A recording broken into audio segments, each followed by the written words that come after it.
Jadi awalnya adalah yang kita pelajari ini, yang kita bahas di perkuliahan ini adalah yang namanya steady state analysis ya. Steady state analysis atau analisa steady state ya. Hanya untuk kondisi CCM ya. Masih ada yang ingat CCM? Continuous Conduction Mode. Ya, continuous Conduction Mode. Continuous Conduction Mode. Itu lagi kondisinya adalah ideal ya.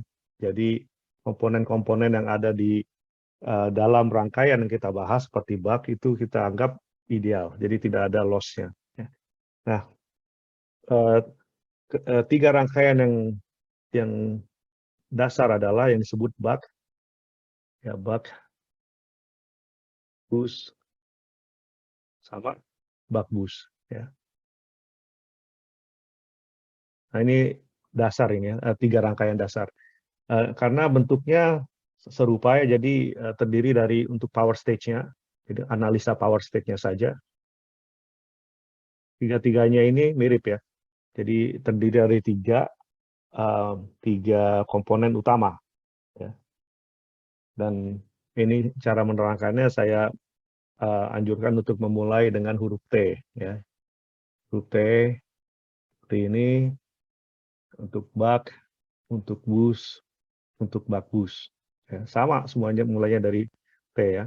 Nah, nanti dari sini ya yang kita harus hafal ialah untuk bug inputnya berbentuk saklar, luarannya berbentuk atau terdapat induktor, dan di tengahnya adalah dioda. Jadi ketiga komponen tersebut adalah saklar, dioda, dan induktor. Ya. Induktor ini fungsinya sangat penting ya sebagai penyimpan energi. Jadi untuk bug seperti itu. Ya. Nah untuk boost kebalikannya ya, untuk boost inputnya atau masukannya dia ada induktor. Kalau bug kan di luaran ya, kalau di boost dia inputnya. Nah ini tinggal diputar aja counterclockwise atau berlawanan dengan arah jarum jam. Ya, di boost di tengah-tengah ada saklar dan di luarannya ada dioda. Seperti itu. Jadilah dia power stage-nya boost. Kalau bug boost itu adalah, ini kan bug ya. Bug, ini boost. Nah, kalau bug boost, kenapa dia disebut bug boost? Karena dia adalah kombinasi dari input seperti bug, dan inputnya seperti bug, outputnya seperti boost. Jadi inputnya kalau seperti bug ya berarti ada saklarnya, ya kan? Nah, itu. Jadi inputnya sangat mirip dengan bug, ada saklarnya. Outputnya sama dengan boost, yaitu dioda. Cuma diodanya kebalik seperti ini. Ya. Jadi tengah-tengah mestinya adalah induktor. Seperti itu. Ya, jadi itu adalah tiga rangkaian dasar yang kita bahas di perkuliahan ini. Nah, untuk selanjutnya sisanya adalah ya tinggal ditambahin lagi, kalau semuanya sama ditambahin input kapasitor, output kapasitor seperti itu. Ya. Maka jadilah sudah rangkaiannya. Ya. Dan ini tentunya nanti adalah inputnya. Seperti itu. Ya. Ini inputnya. Back in, dan ini bebannya. Terus ini V out. Nah, sama juga untuk yang boost sama buck boost. Ya. Itu. Ada pertanyaan sampai sini? Cuman kalau di buku-buku teks seperti saya sudah sampaikan, biasanya input kapasitornya tidak disertakan. Kenapa? Karena asumsinya adalah ideal. Ya, jadi sumber dayanya ini, sumber tegangannya ini ideal. Kalau dia ideal, tidak perlu ada kapasitor. Cuman pada praktisnya, kapasitor ini pada sisi masukan ini harus. Ya, ini semas.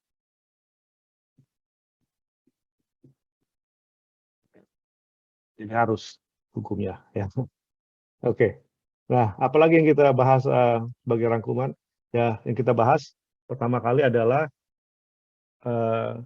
state-nya ya. Jadi state dari bug ya. Jadi kita pertama kali lihat rangkaian bug, ada 2 state, ada 2 states ya.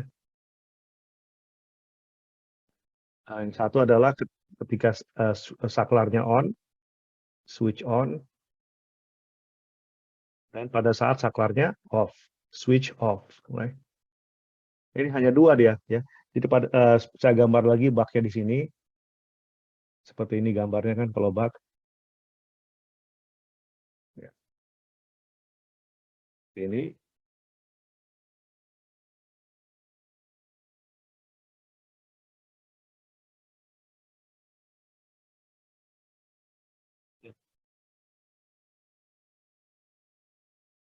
ini saklarnya S1, ini L, ini dioda ya.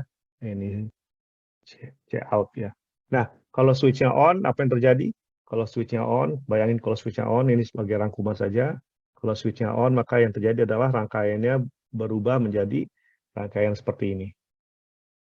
Ya. Kalau ada pertanyaan, silakan interupsi ya. Seperti ini. Nah, dari sini kita bisa melihat bahwa pada saat saklarnya on, ya, diodanya udah pasti off karena dia reverse bias. Kenapa reverse bias? Karena pada saat dia on, diodanya, ini kan dioda di sini ya, tadinya di sini kan, anodanya itu positif, sementara katodanya itu nol, kan grounded ya. Jadi karena anoda lebih potensial di anoda lebih tinggi daripada di kebalik saya. Katodanya adalah positif, ini katoda ya, ini anoda. Jadi katodanya adalah positif, anodanya negatif. Anodanya nol. Jadi karena potensi di katoda lebih tinggi dari di anoda, makanya diodanya off, gitu ya. Seperti itu. Jadi hilang diodanya ya dari rangkaian, dan yang terjadi adalah seperti ini rangkaian. Dan kita dapat lihat bahwa tegangan di induktor tidak lain adalah V in dikurang V out. Ya. Pakai KVL aja kelihatan bahwa tegangan di induktor adalah V in dikurang V out. Ya, itu yang terjadi. Jadi VL-nya sama dengan V in dikurang V out. Sementara pada saat ini switch on ya, pada saat switch-nya off, yang terjadi adalah saya gambar lagi baknya, switch-nya off, ada induktor. Ya. Nah, pada saat switch-nya on tadi, ya, pada saat switch-nya on, terlihat beban itu terhubungkan ke sumber ya. Terlihat kan beban terhubungkan ke sumber.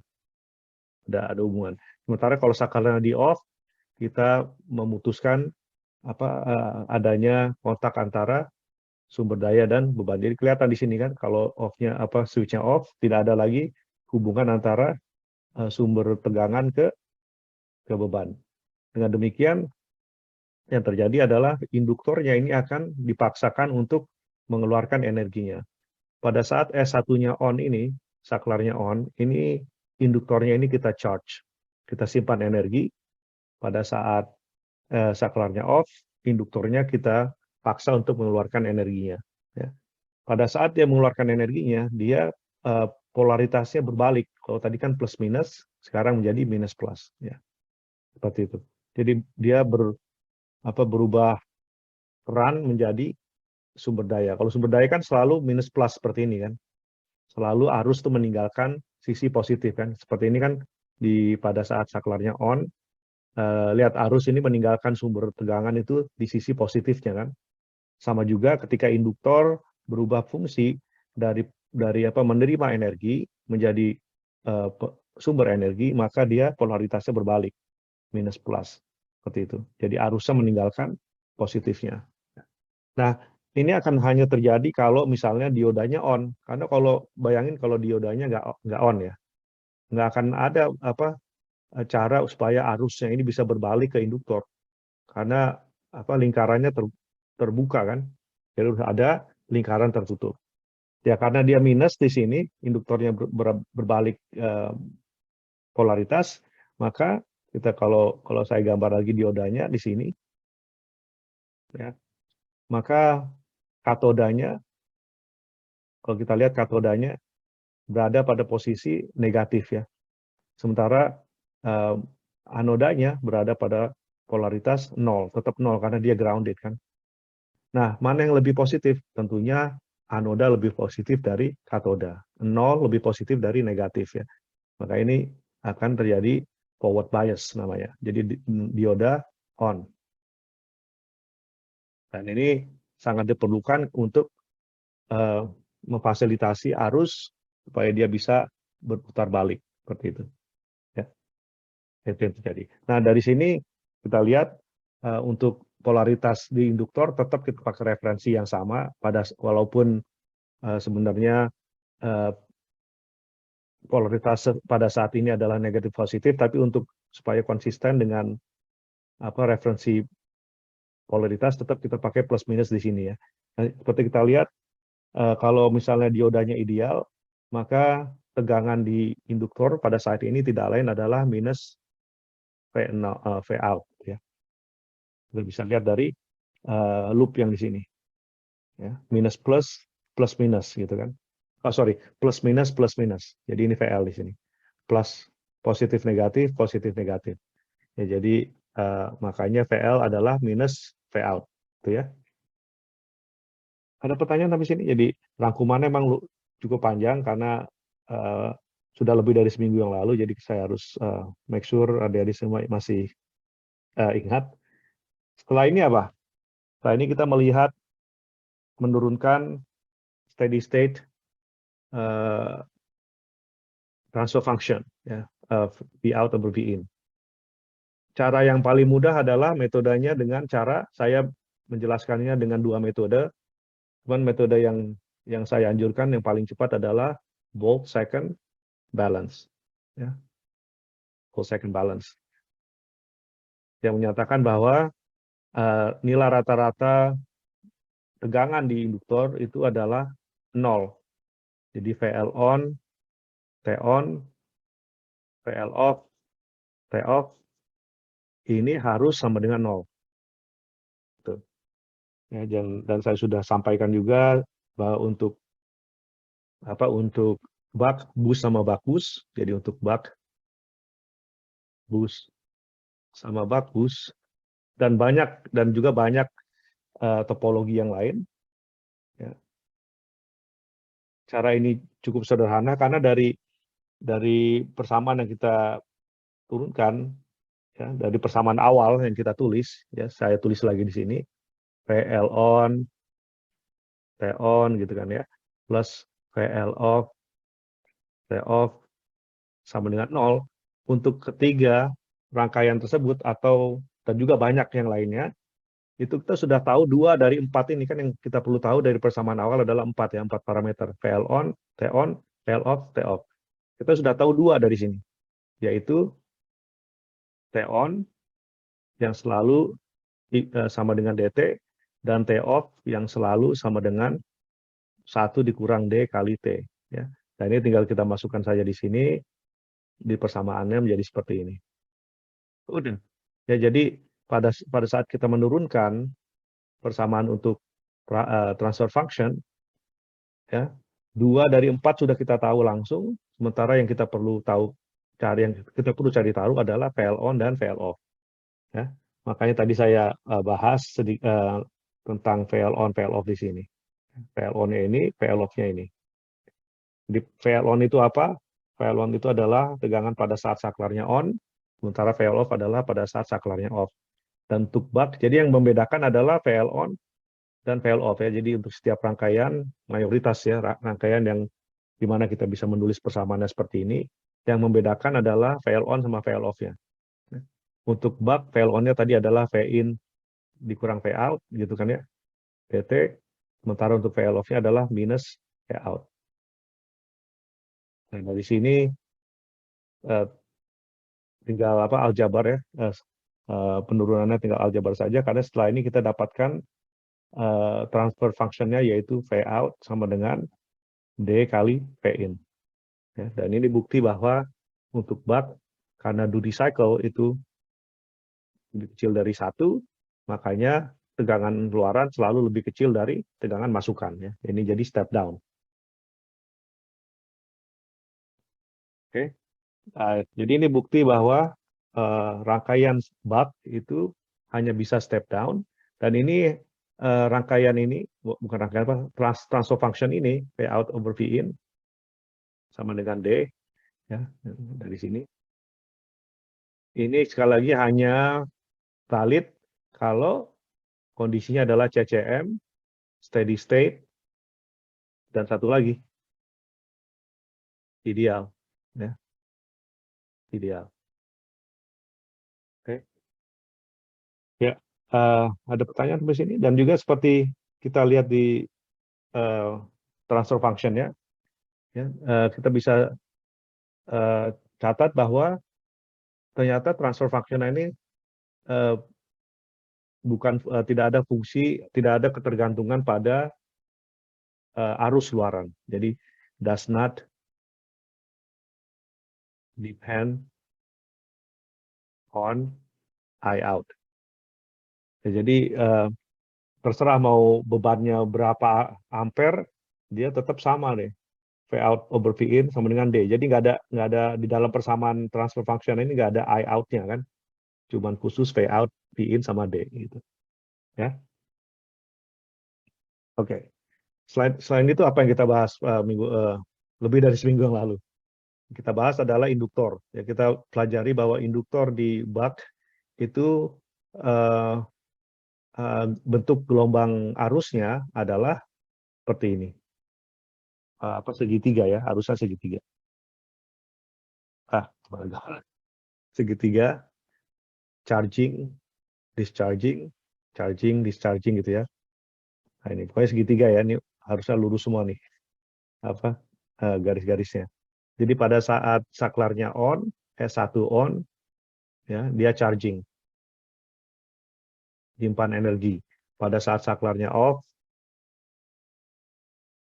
dia discharging, ya, dan seterusnya. Dan ini yang kita sebut sebagai dari titik minimum ke titik puncaknya kita sebut sebagai delta IL, ya, ripple, peak to peak ripple.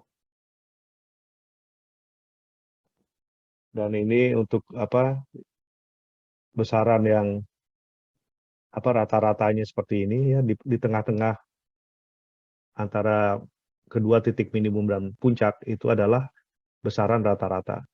Sementara ada lagi ini titiknya namanya IL min, titik minimum, yang atas ini tentunya adalah titik puncak AL max, ya, seperti itu. Ada pertanyaan sampai sini? Nah, jadi yang selanjutnya kita bahas setelah melihat bentuk gelombang dari induktor adalah komponen sizing ya. Komponen sizing. Jadi pada saat kita mendesain buck converter, kita harus tahu caranya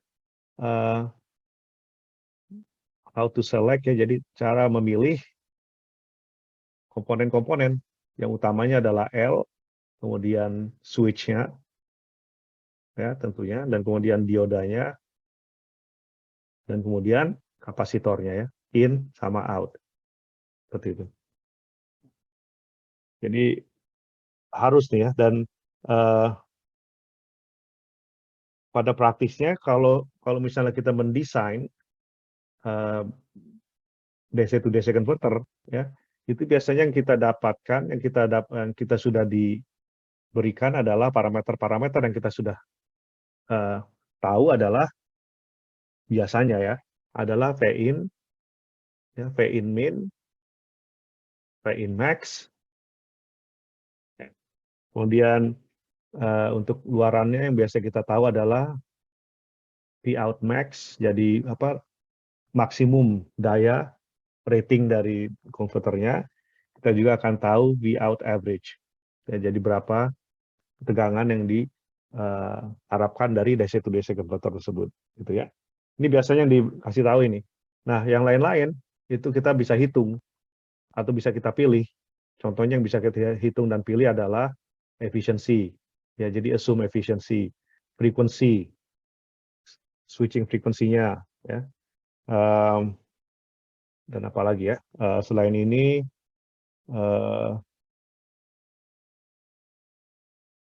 itu delta AL, maaf, satu lagi delta AL. Saya tahu ada yang lupa ini, delta AL.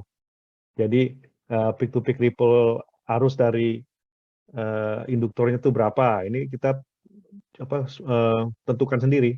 Terus delta V out, ya artinya peak to peak ripple dari output voltage-nya. Delta V in, peak to peak ripple dari tegangan masukan. Ini yang bisa kita pilih sendiri. Ya. Nanti dari memilih besaran-besaran yang kita kita pilih di sini, maka akan menentukan komponen-komponen yang kita pakai. Ya, jadi dengan cara mengetahui semua parameter-parameter ini, ya, kalau kita sudah tahu semua parameter ini, maka kita bisa memulai proses untuk memilih komponen-komponen yang penting ya, seperti L, switch, induktor, switch, dioda, kapasitor, gitu ya. Gitu. Ada satu lagi yang saya ingin sampaikan. Kalau kita tahu V out max sama V out, ya, itu maka kita akan tahu V out max-nya, yaitu V out max dibagi V out, gitu ya. Nah, kalau kita sudah pilih delta IL-nya, ini sudah saya bahas minggu lalu pada perkuliahan sebelumnya. Kalau kita tahu delta IL, maka kita akan tahu I out min-nya. Karena I out min-nya ini tidak lain adalah delta IL dibagi 2. Nah, kalau kita tahu, kita asumsikan efisiensinya 100%, kan ideal ini kan, karena dia ideal maka efisiensinya 100%, maka kita akan tahu kalau kita dikasih V in, maka kita akan tahu I in, ya, arus masukan, yaitu V in dibagi pakai power. Jadi saya taruh di sini. Maka kita tahu karena dia ideal, maka P in sama dengan P out. Ya, artinya V in kali I in sama dengan V out, ya. Dan ini artinya I in sama dengan V out over V in. Ya. Jadi kita tahu tuh besaran-besaran lain. Gitu. Oke? Ada pertanyaan sampai sini? Jadi memang banyak yang perlu dicerna ya dari perkuliahan yang sebelumnya. Jadi makanya saya minta adik-adik untuk mereview videonya dan juga catatannya. Nah, sekarang gimana cara kita memilih L, memilih induktornya? Ada tiga besaran yang kita harus tentukan. Yang pertama adalah critical inductance. Critical inductance. Yang kedua adalah peak, ya, IL peak. Dan yang ketiga adalah dua apa tiga ya, lupa saya ntar. Critical inductance dan IL peak-nya. Satu lagi, mungkin itu untuk yang non ideal. Untuk yang idealnya dua saja, jadi critical inductance sama IL peak-nya. Jadi critical inductance-nya ini diperlukan untuk memenuhi syarat atau to satisfy CCM. Ya, jadi CCM itu kan arus induktornya selalu di atas 0. Ya. Jadi gimana caranya supaya kondisi seperti ini selalu dipenuhi, ya, yaitu dengan cara menentukan besaran minimum dari induktansi. Nah, ini nanti yang ditentukan adalah microhenry-nya, ya, jadi satuannya microhenry. IL peak ini ditentukan untuk supaya kita tidak mensaturasikan ini ya induktornya, ya. Not to saturate the inductor. Okay. Jadi titik puncaknya ini jangan sampai melebihi kemampuan dari induktornya. Ya, biasanya disebut IL set. Jadi kalau bisa IL peak yang kita kalkulasikan itu harus lebih kecil dari IL set dari induktor yang kita beli. Kalau nanti tidak seperti ini, nanti bisa panas itu induktornya, ya. Seperti itu. Nah, ini sudah kita pelajari caranya, ya. Cara untuk menentukan L critical-nya sama IL peak-nya. Ya. Dan untuk IL average-nya, ya ini yang unik ya, untuk buck boost sama buck boost. Sekali lagi untuk buck boost sama buck boost, pada saat kita menghitung critical inductance maupun IL peak itu diperlukan besaran IL average, jadi besaran rata-rata dari arus yang mengalir di induktor. Ya. Dan untuk ini triknya adalah tiga-tiganya ini sama nih, ya. Ada persamaan yang valid untuk ketiga rangkaian tersebut yang berhubungan dengan IL average. Yang pertama adalah bahwa switch average itu sama dengan IL average times duty cycle. Sementara diodanya average-nya itu sama dengan IL average tambah kali 1 dikurang D, seperti itu. Jadi ini sama nih. Mau dia rangkaian buck boost atau buck boost, dia sama persamaannya ya. Seperti ini. Yang membedakan adalah IL-nya, IL average-nya. Ini. Makanya saya perlu sampaikan untuk mengingatkan ya. Untuk buck, ya, jadi mau dia buck boost atau buck boost, persamaan ini tetap valid ya untuk besaran arus di saklar dan besaran arus di dioda. Yang membedakan adalah IL average-nya ini. Ya. Kalau untuk buck sama dengan apa? Untuk buck itu makanya harus ingat posisi dari induktor. Kalau buck kan posisi induktornya adalah di luaran, seperti ini kan. Switch atau saklar, dioda, kemudian induktor. Ya, dia di luaran. Dan ini dihubungkan ke kapasitor dan kemudian di beban, seperti itu kan. Ya. Ini IL average, ini IC average. Ya, kita sudah bahas bahwa kalau untuk buck, ya, pakai KCL aja di sini, ya, bahwa IL average itu sama dengan IC out average, ini IC out. Ditambah I out average, benar kan? Seperti itu. Nah, dari sini kita tahu bahwa dari M second balance, ya, dari M second balance, kita tahu bahwa IC out itu sama dengan 0. Ya. Jadi nilai rata-rata arus yang masuk ke kapasitor itu 0 ampere. Jadi kapasitor itu untuk DC bentuknya seperti open. Ya. Jadi tua DC dia open, makanya dia 0 ampere. Ya. Besaran rata-rata itu kata lainnya adalah DC komponen DC. Ya, jadi untuk DC kapasitor berfungsi seperti open. Kalau dia open nggak ada arus kan, berarti arusnya 0. Makanya kita tahu ini adalah 0. Maka dari itu untuk buck IL sama dengan I out average. Ya, karena IC out-nya sama dengan 0. Karena ini sama dengan 0. Ya. Jadi ini nanti yang dimasukkan ke persamaan untuk switch average sama diode average. Ya. Jadi ini persamaan untuk besaran rata-rata dari arus yang melalui induktor. Ya. Jadi seperti itu. Nah, L sudah kita rangkumkan, sekarang switch ya, saklar. Untuk saklar ini sama dengan dioda ya. Ada 2 yang perlu kita hitung untuk awal saja ya, untuk desain awal ya, yang kita perlu pilih, yang perlu kita hitung untuk memilih saklar yang tepat dan juga dioda yang tepat adalah dengan melihat rating arusnya rata-rata dan juga rating maksimum tegangannya, seperti itu. Jadi 2 yang kita cari. Ya. Kalau untuk rata-rata sudah saya tulis tadi, ya, caranya seperti ini. Yang tadi itu I switch sama dengan IL kali D, ID sama dengan IL 1 minus D gitu ya, 1 minus D.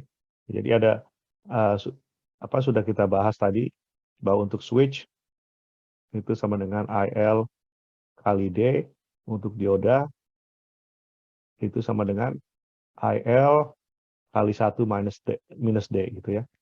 Nah, untuk tegangan maksimumnya seperti apa? itu terjadi pada saat, ini juga sudah saya jelaskan ya pada perkuliahan sebelumnya, terjadi pada saat keduanya ini open. Ya. Jadi untuk mengetahui berapa tegangan puncak dari switch atau saklar itu terjadi pada saat switch-nya off atau open. Ya. Jadi pada saat switch-nya off, jadi seperti ini gambar rangkaiannya pada saat switch-nya off, seperti kita sudah lihat sebelumnya, seperti ini kan. Pada saat saklarnya off, diodanya on. Seperti ini kan gambarnya. Nah, seperti kita lihat dari sini, terlihat bahwa switch tegangan di saklar tidak lain adalah pakai ini aja KVL ya, di loop yang ini, terlihat bahwa tegangan dari saklar sama dengan tegangan input. Jadi, kelihatan di situ V-in sama dengan V-in, V-switch. Saklarnya itu sama dengan, puncaknya itu sama dengan V-in. Tentunya kalau kalau dikasih datanya itu ada V-in max-nya, ada yang seperti saya sebut tadi, kalau dikasih ini besaran V-in max, maka tentunya V-in-nya ini berubah menjadi V-in max. Ya. Seperti itu. Ya. Dioda juga sama. Kalau kita lihat dioda ini tegangannya berapa sih maksimum? Terjadi pada saat perangkaiannya, pada saat diodanya off. Pada saat dioda off berarti saklarnya on kan? Saklarnya on. Nah, ini diodanya off seperti ini.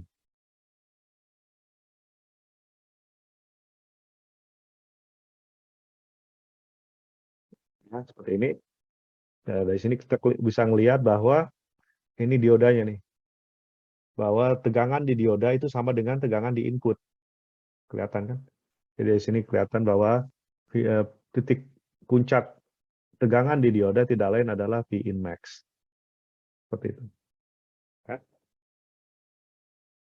Ada pertanyaan sampai sini? Jadi ini rangkuman yang cukup panjang ya, udah berapa menit saya merangkum, 40 menit sekitar ya. Tapi mudah-mudahan ini bisa mengingatkan kembali apa yang sudah kita bahas pada perkuliahan lalu, gitu ya. Ada pertanyaan?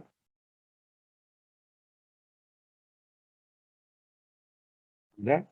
Oke. Kalau nggak ada pertanyaan kita lanjut karena setelah mempelajari bagaimana kita memilih komponen L, terus induktor ya, induktor, kemudian saklar, dan kemudian dioda, ada dua lagi yang perlu kita cari, yaitu C-in dan C-out ya, jadi kapasitor. Dan ini belum saya bahas, dan ini lumayan panjang juga pembahasannya. Ya. Jadi tolong perhatikan caranya, karena nanti untuk yang rangkaian selanjutnya, saya bahasnya akan cepat ya. Tapi sekarang karena masih pertama kali kita membahas hal ini, saya akan lambatkan penjelasannya. Oke. Nah, ini ada di modulnya. Ya, saya mulai dengan output kapasitor rating. Ya. Jadi kalau kita melihat kapasitor, bagaimana caranya kita memilih kapasitor yang sesuai dengan yang kita inginkan ya, kapasitor input maupun output. Ada tiga yang kita pilih, atau ada tiga parameter yang harus kita hitung. Yang pertama adalah voltage rating.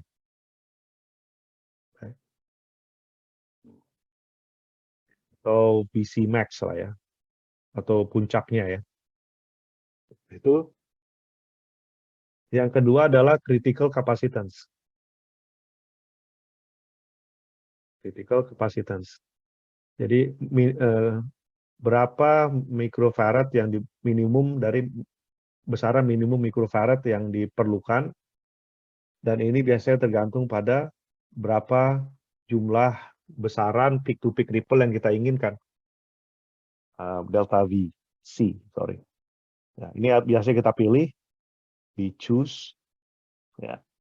Jadi setelah kita memilih delta VC, jadi berapa peak to peak dari tegangan yang ada di kapasitor, dari situ nanti akan menentukan berapa mikrofarad yang diperlukan. Ya. Terus yang terakhir adalah RMS dari kapasitor current.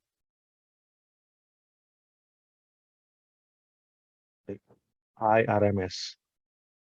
Dan ini nanti diperlukan supaya kita tahu loss-nya ya. Apakah nanti kapasitornya akan panas gitu ya. Ini dilihat dari RMS kapasitor current. Jadi ada 3 hal nih yang diperlukan pada saat kita memilih kapasitor untuk DC to DC converter atau untuk power electronics ya. Voltage rating, critical capacitance, dan RMS dari kapasitor current ya. Arus dari kapasitor. Oke. Persamaan yang kita pakai untuk critical capacitance ini untuk critical capacitance itu adalah charge equation Q is equal to C delta V ya. Biasanya ini yang dipakai. Ini saya taruh di sini juga ya, seperti ini. Dan ya kita mulai saja ya dari awal. Nah, yang pertama ini saya bahas adalah critical capacitance. Oke. Critical capacitance ya. Gimana caranya kita menghitung microfarad.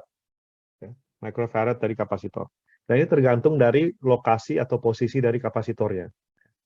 Sekarang kita lihat out-nya ada dulu ya. Jadi output kapasitor dulu. Output kapasitor di buck ya. Untuk buck.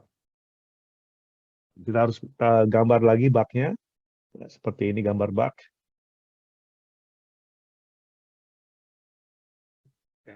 Itu fokusnya sekarang ke output. Jadi kita gambar di output seperti ini. Outputnya nih. Ya. Kalau saya zoom in saja, fokus ke outputnya, saya akan gambar lagi outputnya ini seperti ini kan.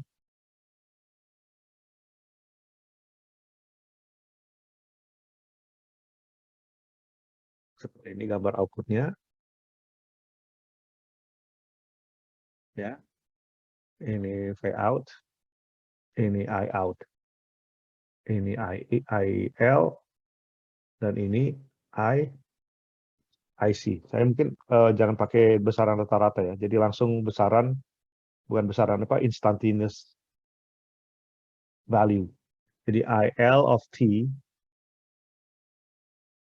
yang ini I out of T, yang ini IC out of T, seperti itu ya. Oke. Nah, dari sini kita bisa tahu bahwa dengan KCL, saya bisa tahu bahwa IL of T itu sama dengan IC out of T tambah I out of T. Ya, betul ya? Nah, dari sini, dari observasi ini, kita bisa tahu bahwa dari pembahasan sebelumnya ya, masih ingat nggak bentuk gelombang dari induktor? Bentuk gelombangnya adalah seperti segitiga seperti ini. Ya. Seperti itu. I, L of T. Ya, jadi ini seperti itu. Ya. Oke. Nah, kalau untuk gelombang yang ada di kapasitor ini bentuknya seperti apa? Jadi untuk tahu supaya kita bisa menghitung kapasitansi seperti ini, ya, kita harus tahu cara menghitung Q dan juga kita harus tahu delta V. Ya, jadi sebelumnya harusnya saya sebut ini dulu.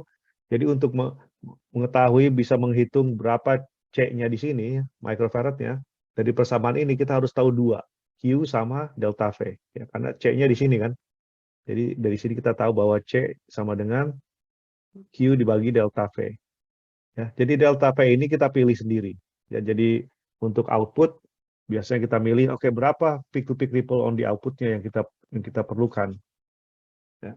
Taruhlah 1%, 2% gitu kan dari output voltage. Nanti tinggal misalnya 2% dari V out. Ya ini kan V out-nya kan sudah kita tahu. Jadi 2% dari V out sama dengan delta V, ya itu sudah kita masukkan aja angkanya di sini.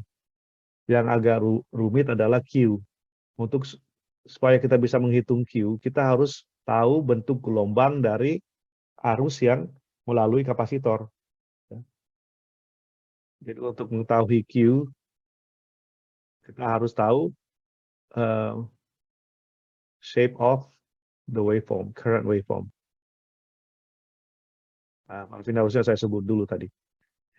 Makanya saya tadi ke sini ke rangkaian bak, saya zoom ke outputnya ke bagian luaran supaya kita bisa tahu bentuk arus yang melalui kapasitor itu seperti apa. IC out V itu seperti apa bentuknya. Ya. Nah, kita tahu bahwa arus induktor bentuknya seperti ini kan. Nah, kita tahu bahwa dengan KCL, IL of T, ya, arus yang melalui induktor itu akan terbagi menjadi dua. Arus yang mengalir di kapasitor dan arus yang mengalir ke beban. Ya. Cuman kita tahu juga ya bahwa kalau saya dapatkan, ya, saya dapat misalnya nih ya, gelombang yang mengalir di kapasitor. Saya tahu bahwa gelombang rata-rata jadi seperti ini. Besaran rata-rata average dari arus yang mengalir di output kapasitor seperti itu ya. Besaran rata-rata dari arus yang mengalir di kapasitor itu harus sama dengan 0. Tadi kan kita sudah bahas lagi ya. Ini pakai M second balance ya.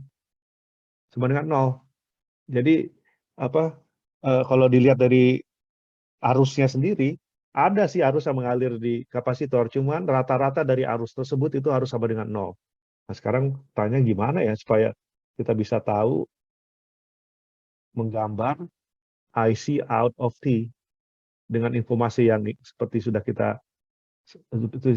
sudah saya sebut, bahwa nilai rata-rata dari arus yang mengalir di kapasitor tersebut adalah 0, dan juga arus tersebut berasal dari induktor.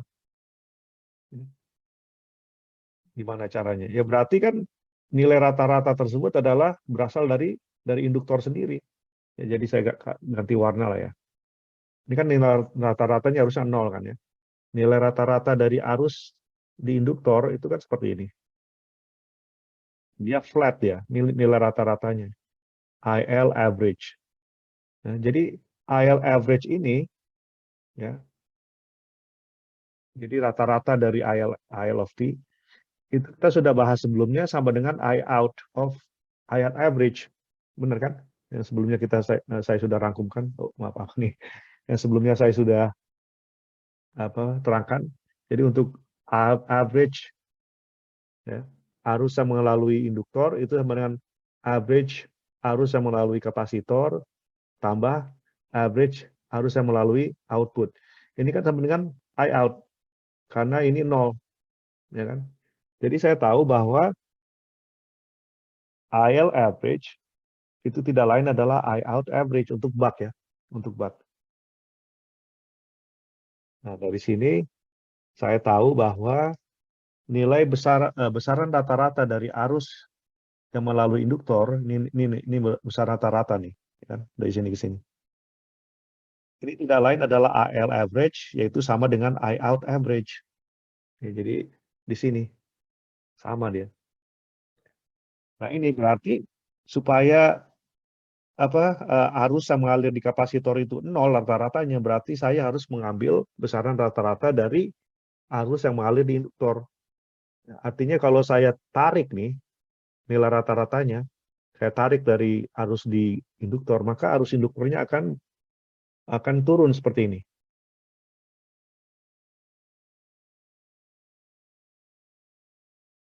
Seperti itu. Ya. Kalau saya tarik rata-ratanya, bayangkan kalau saya tarik nih, nilai rata-ratanya saya ambil, maka tentunya arus gelombang ini yang segitiga ini akan turun dia, turun ya seperti ini. Nah, ini yang akan menjadi arus yang mengalir di kapasitor. Ya, gitu. Jadi tadi kan saya tanya gimana caranya kita mengetahui bentuk gelombang yang mengalir di kapasitor. Ternyata tidak begitu sulit ya, yaitu berasal dari induktor.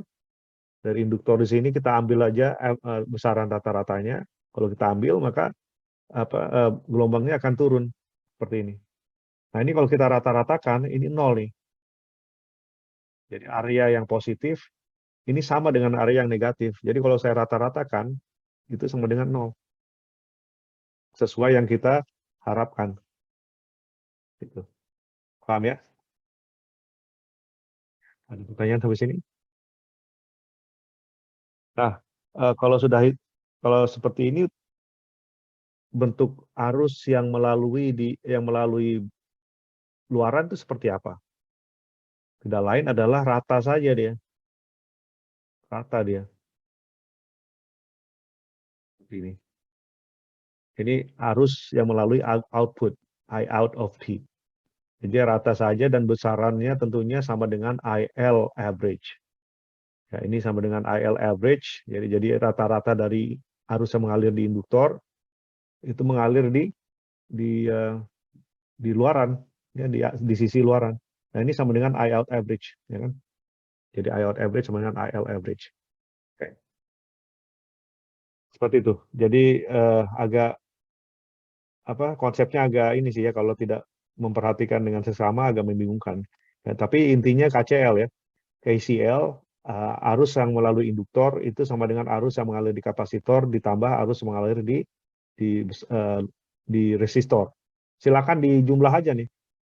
Ya, arus yang mengalir di resistor, arus yang melalui di resistor tambah arus yang mengalir di kapasitor itu sama dengan arus yang mengalir di induktor. Silakan dijumlah nih.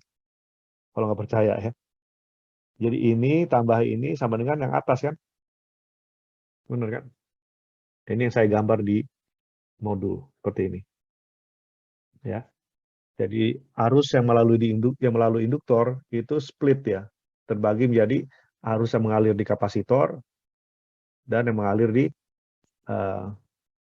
resistor yang ada di output. Seperti itu. Intinya sekarang saya udah tahu bentuk gelombangnya seperti apa nih. Ya, ini seperti ini gelombangnya. Nah, kalau sudah dapat bentuk gelombangnya, terus gimana untuk mendapatkan C? Karena tujuan kita kan untuk mendapatkan nilai kapasitansinya kan. Ya tadi seperti saya bilang, ini didapat dari Q is equal to C out delta V out gitu kan ya, dikali ini. Jadi C out sama dengan Q over delta V naught ya. Nah, delta V naught-nya ini sekali lagi kita sudah pilih ya, kita harus tentukan. Nah, sekarang Q-nya gimana? Q itu adalah I delta T ya. I delta T. Atau Q ini adalah jumlah luas dari arus yang mengalir di kapasitor. Jadi luas dari arus yang mengalir di kapasitor, baik itu pada saat charging atau discharging. Jadi Q ini saja. Jadi Q ini supaya nggak membingungkan. Jadi Q-nya ini bisa dari Q charging, bisa juga dari Q discharging. Kalau charging berarti yang positif. Kalau yang discharging berarti yang negatif. Ya terserah mau pakai yang mana untuk menghitung Q ya. Bisa dari yang luas positif, bisa dari yang dari luas negatif, gitu ya. Nah ini kalau saya saya gambar arus yang mengalir di kapasitor seperti ini, ya ini plus Q minus Q. Kita tahu bahwa dari sini ke sini tidak lain adalah delta IL kan, peak to peak ripple dari induktor, arus yang mengalir di induktor. Kita tahu bahwa dari sini ke sini itu adalah satu periode. Ya. Jadi seperti itu, makanya kalau sudah diturunkan tadi, ya, nah ini dari sini ke sini, ini sama dengan satu periode juga. Periode juga, gitu ya. Oke ya, ke sini ya. Nah, dari sini, saya sudah tulis di sini semua sih. Ya. Dari sini ke sini satu periode, makanya dari titik sini ke titik sini tidak lain adalah setengah dari periode. Ya. Nah, tadi kan saya sudah bilang ya, untuk menghitung C diperlukan Q. Q-nya bisa plus atau yang minus. Nah, untuk yang kapasitor yang ada di bagian luaran dari bak, ini mau pilih yang plus atau minus juga sama aja kan, bentuknya kan segitiga tuh. Ya kan, bentuknya segitiga, sama aja kan. Nggak ada beda gitu ya. Jadi mau pilih plus Q atau minus Q nggak ada beda, karena bentuknya sama-sama segitiga. Nanti kalau berbeda, cari yang lebih mudah bentuknya. Ya. Cuman untuk kali ini, untuk bar ternyata sama. Mau dia plus Q, minus Q, dia sama. Nah, sekarang tinggal cari gimana caranya mencari luas dari Q, positif Q. Ya. Wah, ini kan luas dari segitiga. Setengah tinggi kali alas, kan? Setengah tinggi kali alas. Setengah tinggi base kali height. Ya kan? Nah, base-nya berapa? Ini kan base-nya nih. Karena dari sini kita tahu bahwa base-nya itu adalah T dibagi 2. Base-nya kan, bener kan? Dari sini ke sini. Itu kan alasnya itu kan yang ini ya, dari sini ke sini. Itu T dibagi 2. Tingginya berapa? Tingginya adalah kalau dari sini ke sini, apa? Kalau dari sini ke sini itu adalah delta IL, maka dari titik puncak ke 0 itu tidak lain adalah delta IL dibagi 2. Nah, dari sini kita tahu bahwa tingginya itu adalah delta IL dibagi 2. Seperti itu. Udah tinggal dimasukin aja ke persamaannya. Nah, ini dia. Ya. Area of segitiganya setengah, ya setengah tinggi kali alas. Ini kan B-nya, ini H-nya, ini setengah ya. Nah, seperti itu. Kemudian C kali delta V. Delta V ini sekali lagi kita pilih ya. Nah, dari sini kita tahu bahwa T ini adalah seper S ya. Jadi saya turunkan lagi. Kenapa kok dari sini tahu menjadi seperti itu kan? Ya setengah delta IL dibagi 2, T dibagi 2. Ini kan sama dengan delta IL 2 kali 2 kali 2, 8. Nah, T ini itu kan sama dengan seper F. Ya, makanya sama dengan seperti ini. Ini seperti itu. Kenapa saya dapat delta IL dibagi 8F. Nah, delta IL kita tahu nggak? Ya, kita pilih kan delta IL. Atau kalau mau persamaan, awal-awal, bukan awal-awal tadi ya, tapi pada saat pada saat perkuliahan sebelum ini, kita kan melihat bagaimana caranya mencari delta IL kan, yaitu dengan cara VL on sama VL off gitu kan. L delta IL on, delta T on gitu. Masih ingat nggak? VL off sama dengan L delta IL off, delta T off. Ya. Ini ada caranya kita mencari delta IL. Ya. Kalau misalnya delta IL nggak tahu, belum tahu atau belum dipilih, bisa juga dicaranya dengan menghitung seperti ini. Ya, ya seperti itu.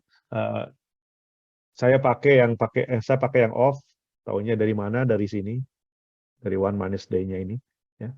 Karena persamaannya sekarang kan kalau saya tulis ya dari sini, maka C out-nya, aduh, itu. Maka C out-nya ini sama dengan delta IL dibagi delta V out dikali 8F gitu ya. Nah, dari situ, dari persamaan yang di atas tadi.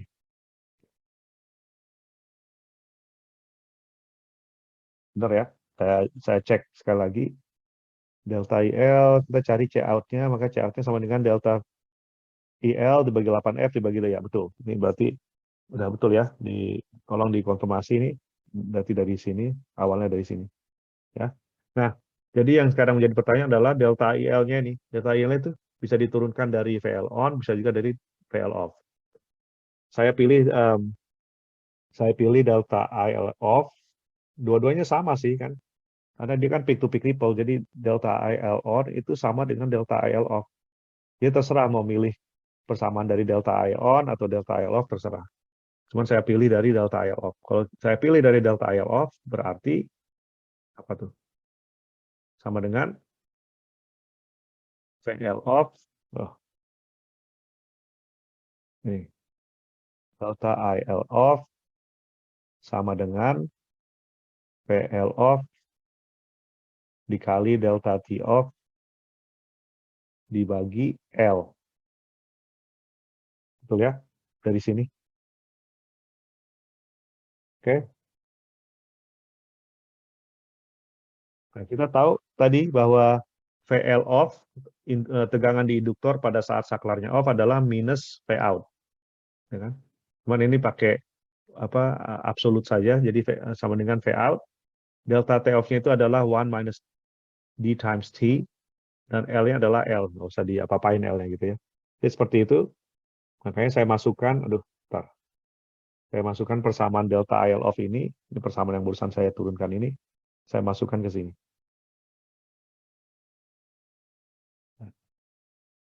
Nah, masih dapatlah persamaan selanjutnya, yaitu ini persamaan yang ini. Oke. Nah, dari situ tinggal disederhanakan, ya, tinggal disederhanakan. Dari sini kita lihat ada lagi T di sini, bisa digabung ke F yang di sini, jadi F-nya jadi F kuadrat tuh. Kita sisanya tinggal sederhanakan saja, makanya dapatlah kita persamaan untuk memilih output kapasitor ya. Seperti itu. Ini unitnya farad ya. Ya, seperti itu. Jadi pertama untuk mencari besaran kapasitansi untuk keluaran adalah 1 dikurang D dikurang delta V out dibagi V out kali 8 LF kuadrat. Perhatikan ini di persamaannya ini ada rasio nih. Rasio antara delta V out ke V out. Ini kan persentasi berarti kan? Karena rasio dari tegangan yang sama. Jadi intinya berapa fluktuasi di output, tegangan output yang bisa kita toleransi, yang bisa kita ya, kita bisa tolerir ya. Jadi taruhlah output, tegangan outputnya itu 12 volt, taruhlah ya, Vout-nya. Nah, taruhlah untuk desain yang kita akan buat, delta Vout-nya itu taruhlah yang bisa kita tolerir adalah 1,2 volt. Jadi fluktuasinya itu dari peak to peak itu 1,2 volt. Maka delta Vout dibagi Vout itu sama dengan 10%, ya, karena dia 1,2 dibagi 12, ya kan? 10% ya kan? Nah, ini nanti dimasukkan ke persamaan ini, seperti itu. Oke. Ya, ini agak kompleks memang kalau untuk kapasitor ya, seperti itu. Terus mungkin ada pertanyaan. Nah, ini kan saya pakai delta IL-nya ini delta IL off. Bisa nggak saya pakai persamaan yang delta IL on? Bisa saja. Ya, bisa saja. Jadi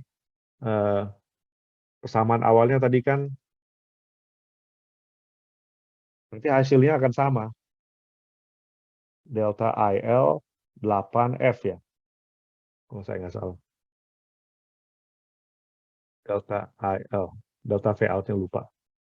Kali delta V out. Tadi saya pakai delta IL-nya yang ada delta IL off, saya masukkan ke sini. Bisa nggak pakai delta IL on? Bisa. Ya, delta IL on bisa kita pasang juga di sini, masukkan di sini, nanti hasilnya akan sama. Ya. Caranya gimana ya? Kita harus tahu delta IL itu apa samaannya. Dari mana?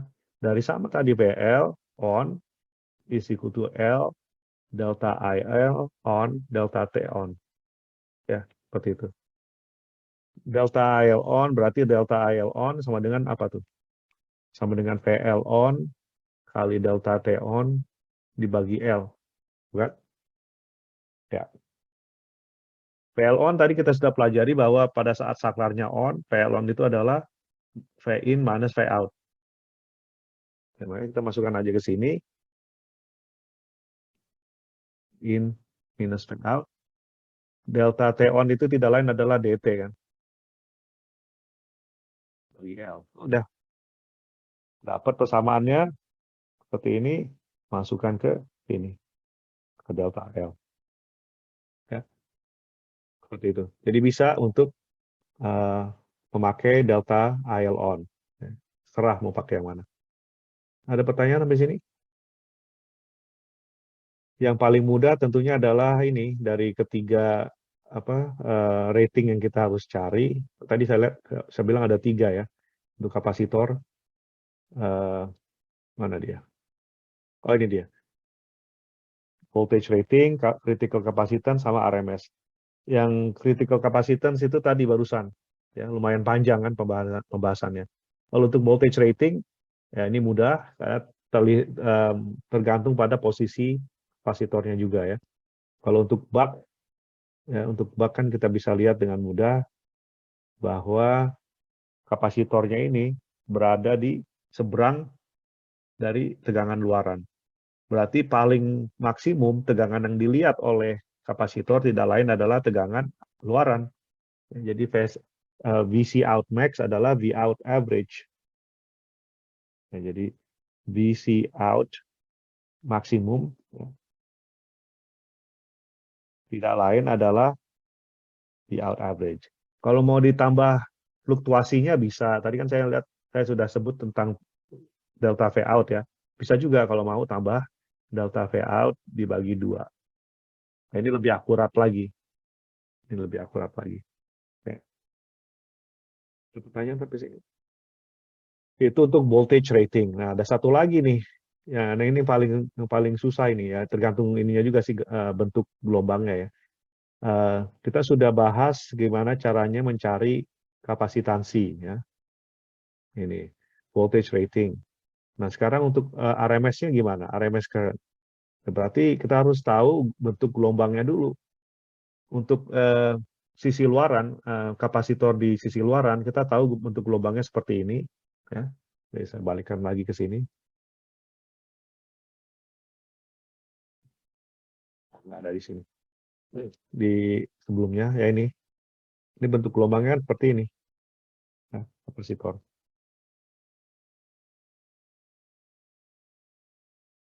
Bentuk gelombangnya seperti ini. Nah, terus kita harus cari besaran RMS-nya. Gimana caranya? Nah, kan pernah kita pelajari ya, chapter berapa? Chapter 2 ya. Awal-awal dulu kan kita pernah pelajari gimana caranya mendapatkan nilai RMS atau rata-rata dari suatu gelombang ya, bentuk gelombang. Nah, ini bentuk gelombangnya segitiga. Kalau segitiga, mungkin udah pada lupa atau mungkin ada yang masih ingat, kalau untuk segitiga, nilai RMS-nya itu adalah nilai puncak dibagi akar 3. Masih ada yang ingat nggak? Jadi kalau untuk sinusoidal, RMS-nya sama dengan titik puncak dibagi akar 2 kan. Tapi kalau untuk segitiga, nilai RMS-nya itu sama dengan titik puncak dibagi akar 3. Ya, seperti itu. Ya, ini di bagian awal dulu, chapter 2 ya. Silakan dilihat di situ. Nah, ini yang saya taruh di sini adalah, nah ini dia, titik puncak dibagi akar 3. Nah, titik puncaknya tidak lain adalah, tadi kan saya sudah gambar juga ya, titik puncaknya ini tidak lain adalah delta IL kan, delta IL dibagi 2. Makanya saya masukkan, saya ganti delta IL, saya ganti menjadi delta IL dibagi 2. Nah, jadi persamaannya sekarang menjadi delta IL dibagi 2 akar 3. Nah, setelah ini ya tinggal kita cari persamaan untuk delta IL. Nah, kan udah kita cari tadi kan, kita bisa pakai delta IL on, bisa kita pakai delta IL off, terserah. Tinggal masukkan persamaannya. Nah, seperti ini. Nah, ini kalau pakai off, nah, kalau pakai T off seperti ini, kalau pakai T on seperti ini. Ya. Nah, ini nanti hubungannya saya ada sebutkan di sini, di setiap kapasitor, ya, tentunya ada komponen-komponen parasitik ya. Contohnya ada induktansinya, walaupun kecil gitu ya, taruhlah ya. Dan juga ada apalagi yang penting adalah kalau untuk power electronics adalah ISR-nya ini. Di kapasitor yang kita pakai secara praktis ya, pada praktisnya, kapasitor yang kita pakai, kapasitor yang kita beli pasti ada parasitiknya, dan yang penting untuk elektronika daya adalah ISR-nya. ISR ini singkatan dari equivalent series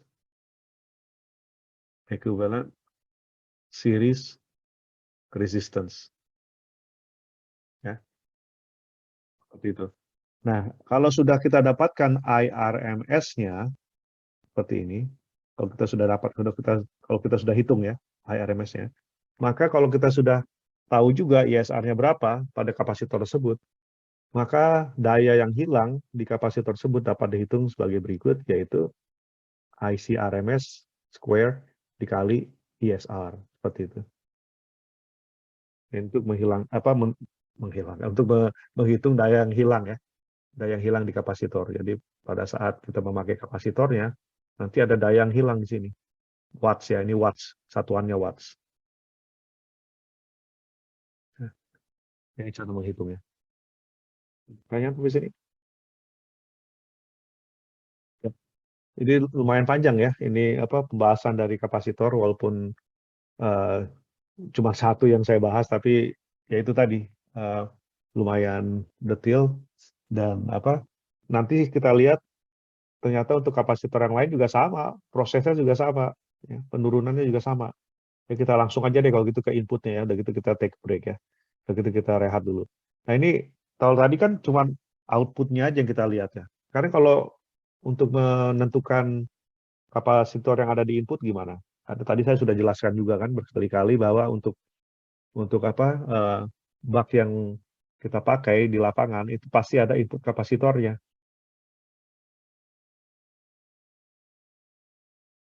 Ya. Ini output yang ada juga di input. Ini C in, ini C out. Ya. Nih, ada juga inputnya.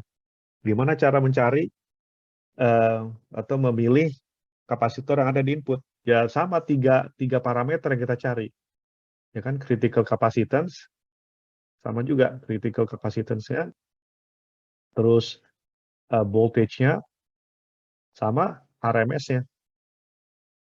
Ya. Untuk input, ya, untuk bagian input dari buck, kita cari tegangannya dulu, ya kan, ini paling paling gampang kan.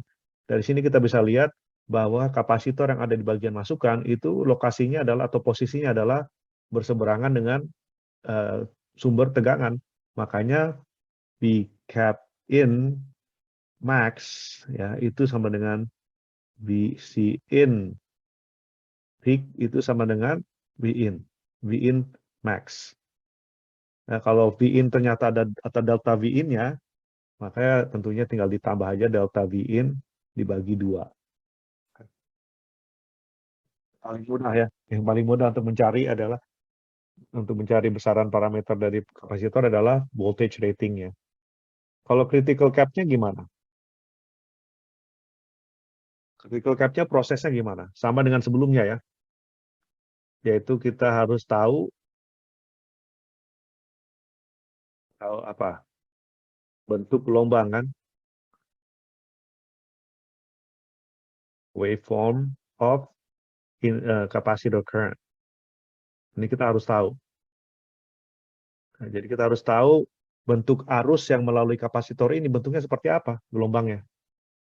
Udah gitu udah kita tahu bentuk gelombangnya, ya tinggal kita cari Q-nya, ya, luas area, kan, either area positif or area negatif, ya kan.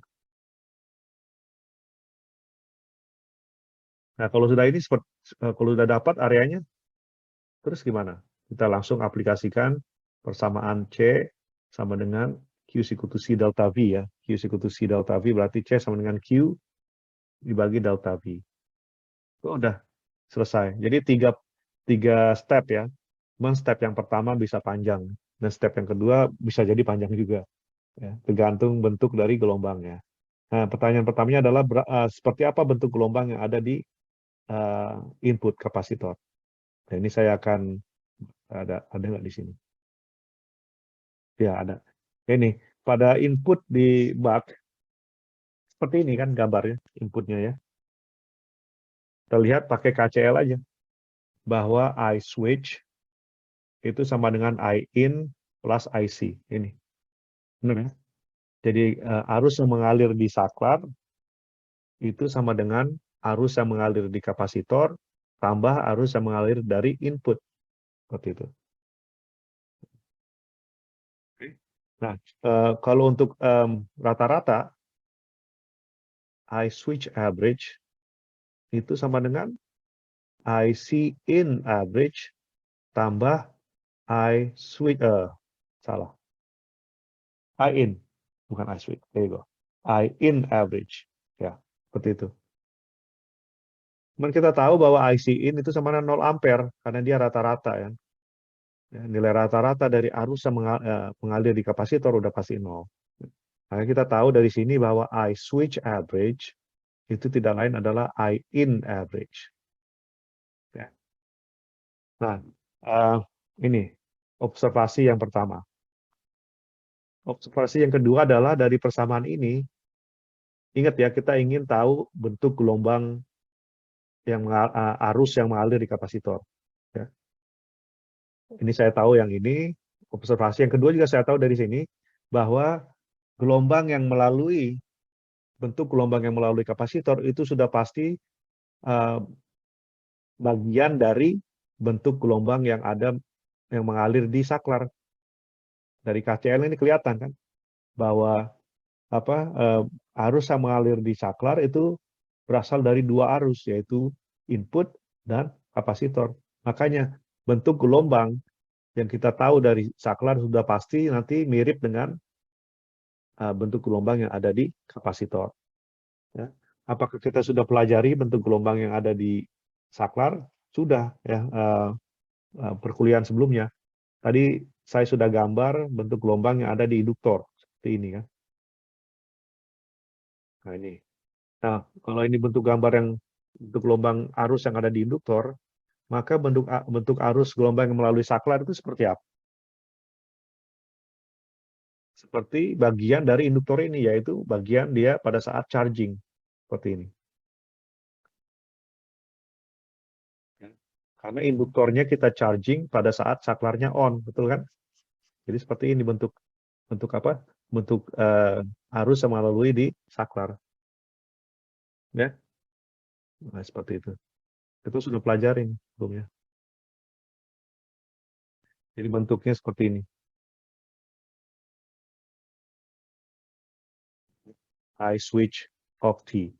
Kalau yang melalui dioda seperti apa bentuk gelombangnya? Tentunya adalah pada saat saklarnya itu off. Ya ini kan pada saat saklar off ini nih. Jadi seperti ini bentuknya nih kalau untuk yang dioda nih. Harusnya mengaliri dioda seperti ini.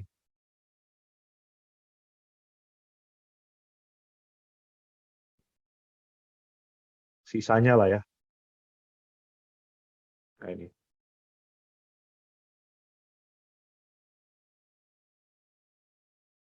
Ya. Jadi bentuknya seperti itu. Kalau untuk dioda ya, dioda bentuknya seperti ini. Oke. Intinya saya sekarang udah tahu bahwa arus yang mengalir di ini dia ya. Arus yang mengalir di saklar itu seperti ini ya. Dan rata-rata dari arus yang mengalir di kapasitor itu sama dengan 0. Nah, itu artinya bagaimana? Ya kalau saya ambil rata-rata dari arus yang mengalir di saklar, ini rata-ratanya nih. Ya, flat dia kan. Dia garis lurus saja. Ini nilai rata-ratanya seperti itu. Kalau saya ambil nilai rata-rata dari gelombang di saklar ini, kita ambil nih. Yang ini nih kita ambil nih, kita tarik. Maka yang terjadi adalah gelombang yang ada di saklar ini akan turun. Turun seperti ini. Ya. Dan ini yang akan mengalir dari kapasitor. Jadi ini nih, kapasitor ini seperti ini bentuknya. I of C. I of C in of T. Ini bentuknya seperti ini. Ini 0 nih, 0 ampere. Ya. Jadi bayangkan kalau rata-ratanya kita ambil dari saklar, maka yang terjadi adalah gelombang yang ada di kapasitor. Ya, seperti ini. Dan ini buktinya dari mana? Ya kita cari rata-ratanya aja. Ya. Area di positif seperti ini, positif areanya. Kalau kita jumlahkan atau kita kurangi dengan area yang di negatif, itu kan 0. Nah, jadi area positif itu sama dengan area negatif nih. Ya, seperti itu. Nah, tadi tujuannya adalah yang pertama untuk mendapatkan C-in, kita perlu tahu bentuk gelombang arus yang melalui kapasitor. Sekarang kita udah tahu bentuknya seperti ini. Ya. Yang kedua adalah mencari Q, yaitu mencari luas, entah itu luas yang positif atau yang negatif. Ya, cari yang lebih mudah. Kalau tadi yang bagian luaran itu nggak ini ya, nggak nggak ngefek mau cari yang positif atau negatif karena bentuknya sama-sama segitiga. Tapi kalau yang di sini kita berbeda tuh. Yang positif bentuknya seperti trapezoid ya. Sementara yang negatif bentuknya seperti apa namanya? Rectangular ya, rectangular form. Ya. Persegi panjang ya kalau bahasa Indonesianya ya, rectangular form. Jadi untuk memilih mana yang perlu kita cari tahu, saya sih pilih yang lebih mudah, yaitu yang persegi panjang yang ini. Cara cari luasnya kan gampang, ya. Panjang kali lebar kan, panjang kali lebar. Panjangnya berapa nih? Dan lebarnya berapa nih gitu kan? Lebarnya itu kan sama dengan jumlah besaran yang kita tarik dari saklar, yaitu rata-rata dari arus yang mengalir di saklar nih. Kalau kita ambil, kita tarik, dia turun. Jadi gelombang ini turun sebanyak rata-ratanya. Kayak ini rata-ratanya dari sini ke sini ini rata-rata nih. Rata-rata dari arus yang mengalir di saklar. Makanya saya tahu bahwa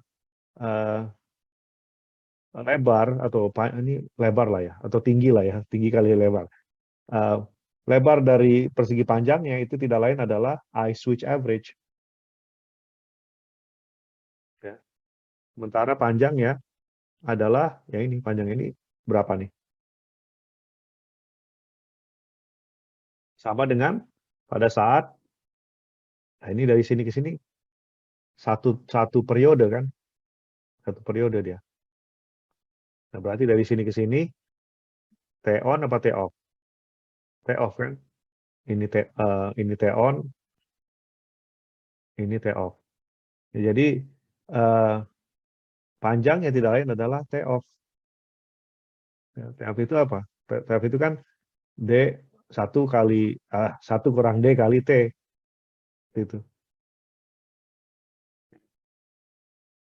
Jadi kan saya harusnya sudah bisa cari luas dari negatif ya, luas dari sisi negatif. Nah itu. Ya. Saya cari yang negatif nih. Saya pakai yang negatif. Q sama dengan C in kali delta V in. Delta V in ini harus kita choose ya. Kita harus select sendiri. Nah, nanti dari sini kita dapat persamaannya untuk C ya. Nah, Q-nya sendiri adalah minus Q, dan minus Q-nya tadi saya pilih yang negatif. Jadi I switch, ini kan height-nya, ini base-nya. Ya. Ini Q yang negatif, area. Ya. Sama dengan C in kali delta V in. Dan dari sini kita bisa cari C in-nya. Ya. Seperti itu. Dapatlah ini ya. Nah, ini T ini adalah 1 over F. Ya. Jadi dari T ke 1 over F. I switch-nya ini, ya, tadinya kan I switch ya. I switch average tuh. I switch average.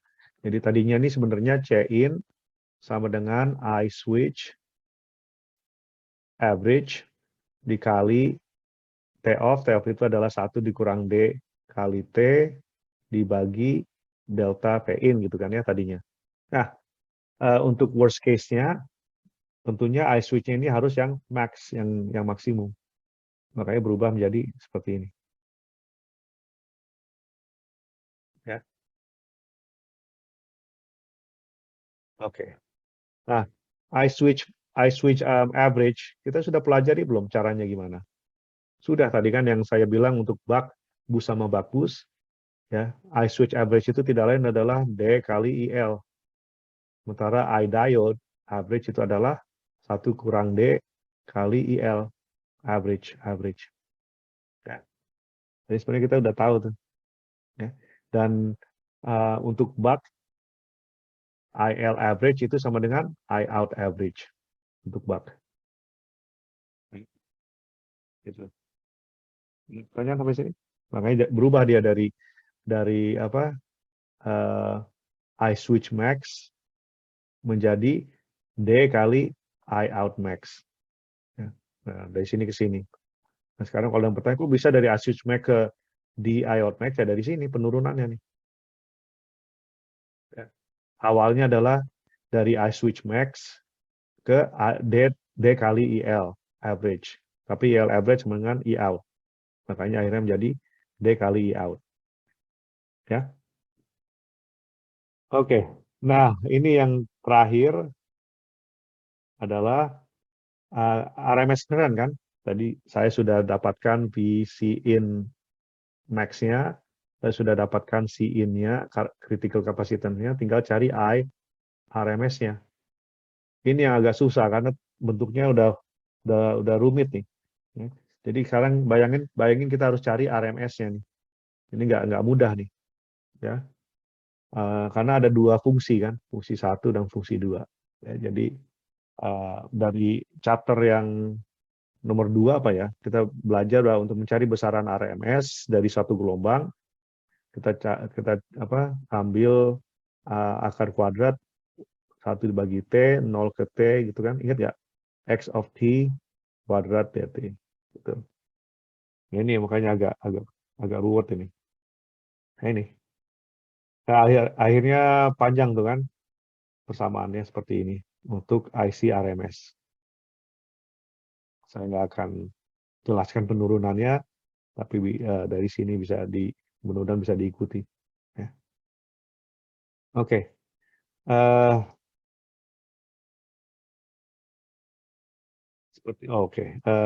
Mungkin kita lihat dulu contoh soal seperti ini. Soalnya adalah mana soalnya? A buck converter has nominal input voltage of 12 volts. Jadi VIN-nya 12 volt. Output-nya 5 volt. Power output-nya 50 watt. Ya. Terus switching frekuensinya sudah dipilih 250. Itu FS ya berarti ya. Switching frekuensinya 250 kHz. Dan induktornya udah dikasih nih. L-nya sama dengan 50 microhenry. Terus apa lagi yang dikasih?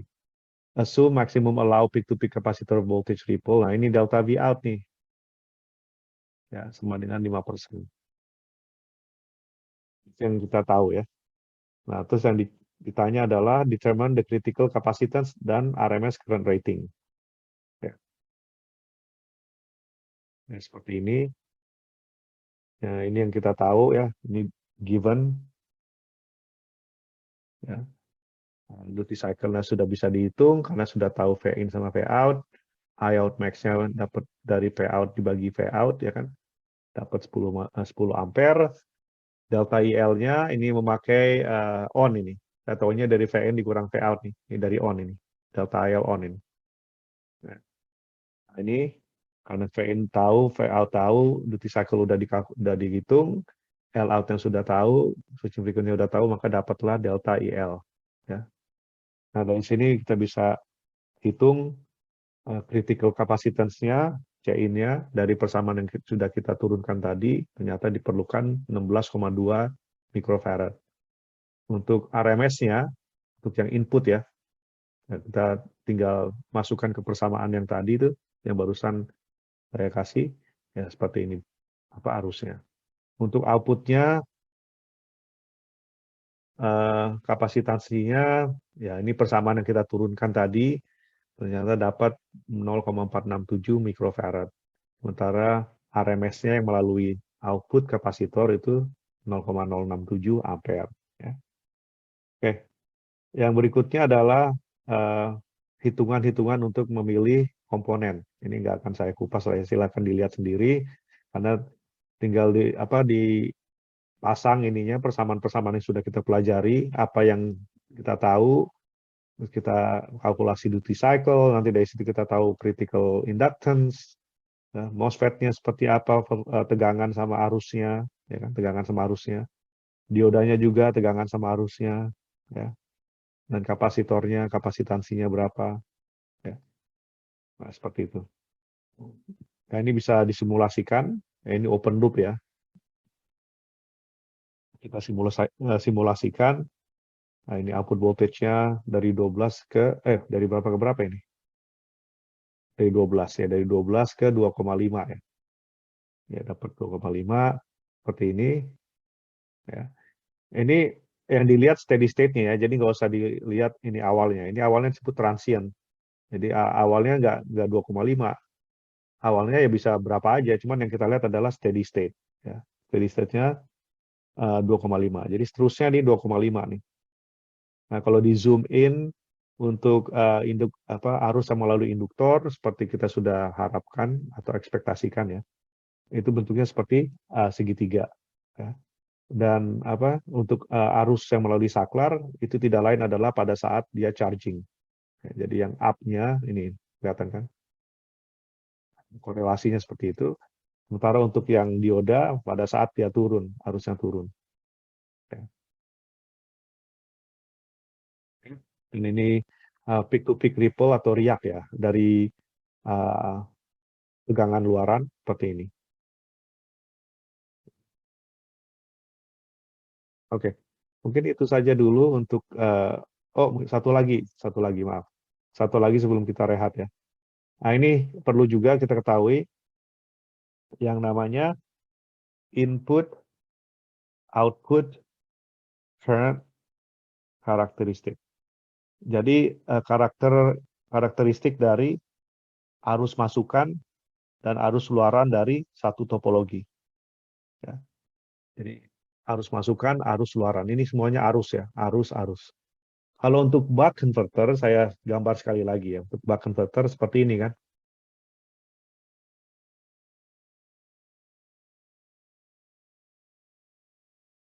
Dan ini kita sudah tahu sekarang bentuk arus ya, bentuk arusnya seperti ini untuk yang di input, untuk yang di output bentuk arusnya akan mirip dengan induktor seperti itu. Ya. Ingat ya, ini kan DC to DC ya, dari DC ke DC. Kalau DC itu idealnya seperti apa bentuknya? Idealnya bentuknya adalah flat. Ya, ini kan ideal nih kalau DC ya. Jadi semakin bentuk gelombangnya semakin mendekati rata atau ya flat seperti ini, maka semakin bagus dia karakteristiknya. Kalau kita lihat dari topologi buck ya, ini arus inputnya tuh seperti ini. Ini arus outputnya seperti ini. Mana yang lebih mendekati DC? Ada yang bisa jawab? Mana yang lebih mendekati DC? Apakah arus pasukan atau arus luaran?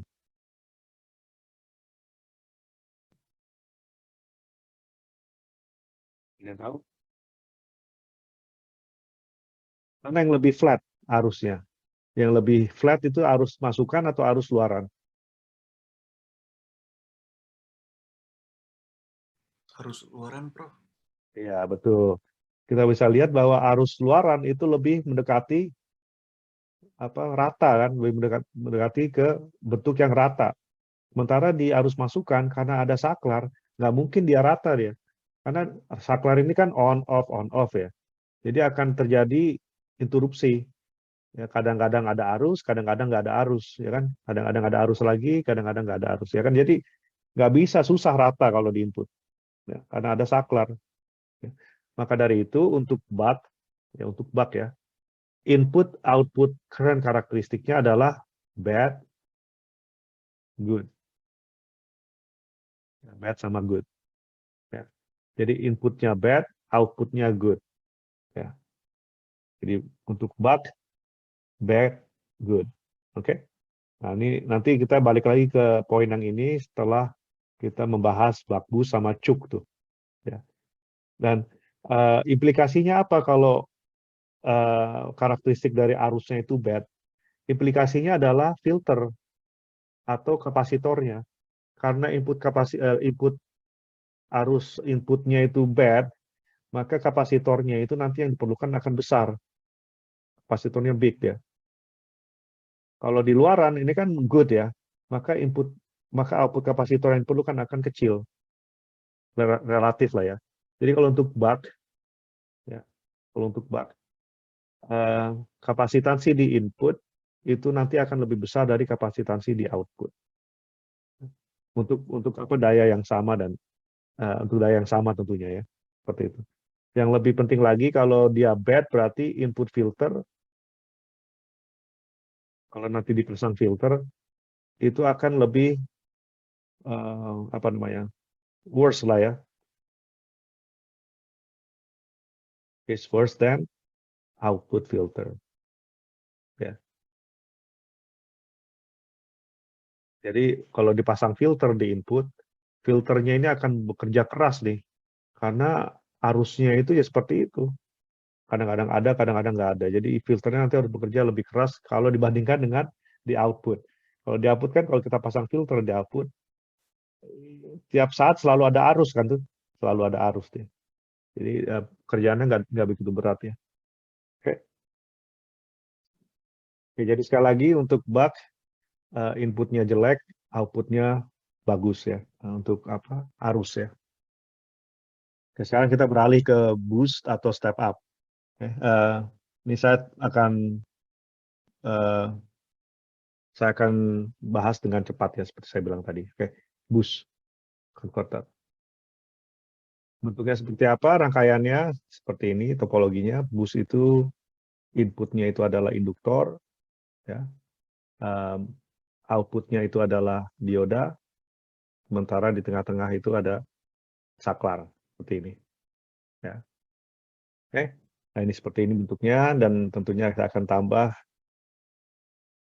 tegangan di input, ya, Vin, dan tegangan di output atau beban ya, Vout, dan ini kapasitornya, Cout, dan ini kapasitor inputnya, atau saya kasih langsung aja deh, Cin gitu ya, seperti itu.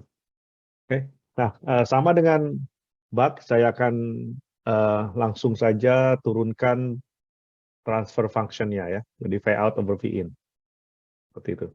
Ya. Pakai apa caranya? Volt second balance. Ya.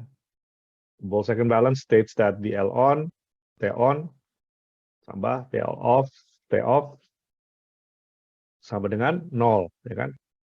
T on-nya itu adalah DT, sama dengan buck. T off-nya itu adalah 1 dikurang D kali T, sama dengan 0. Ya. VL on-nya itu apa artinya? VL on itu artinya tegangan di induktor pada saat saklarnya on. Ya, jadi pada saat saklarnya on, bayangin kalau saklarnya on,